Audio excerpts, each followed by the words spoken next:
very inspired by the technique and the message. I find them both connected.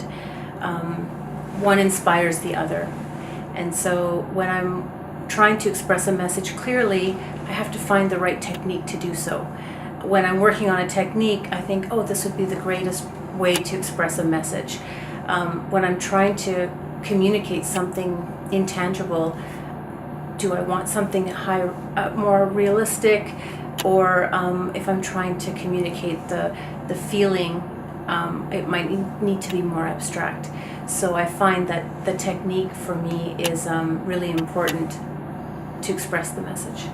I'm currently working on many projects. I have some commissions of some lobbies downtown for some strata buildings, and but at the moment, right now on my canvas, I have on my easel, I have a blue storm tree. So in my storm tree series, that movement of leaves, this cathartic release of these leaves back to nature, how do I capture that randomness that is particular to nature? So in our brains, we always connect patterns, and we'll see a face, or we'll just constantly connect these patterns.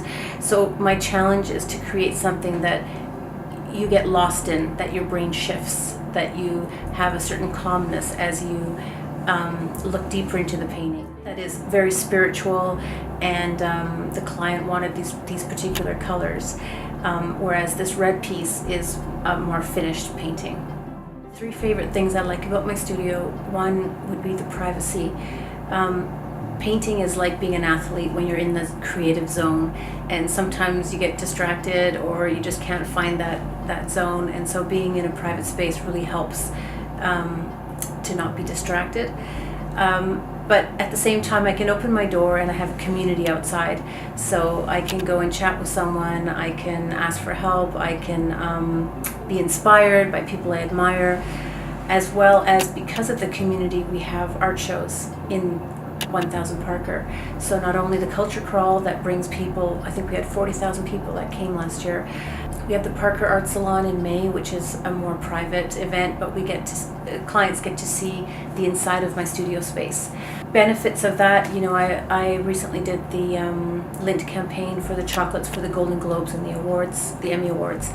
And because they saw the work that I did for vintage, feminine, they really were inspired by that for the look for their box of chocolates for these awards.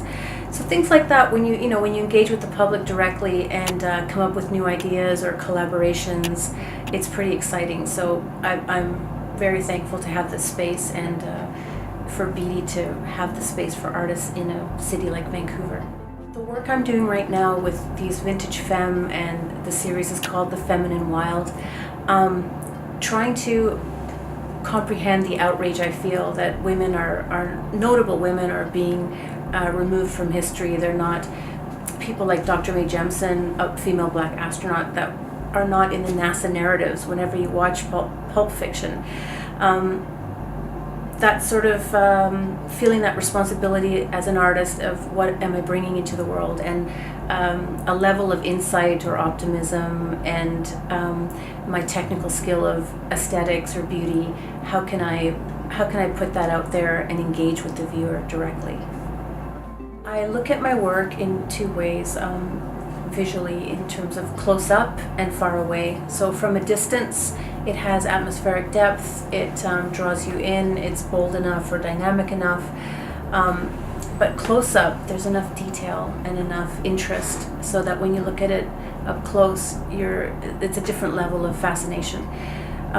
So I find that I'm quite a formal artist in that I want to know that these techniques show a level of expertise.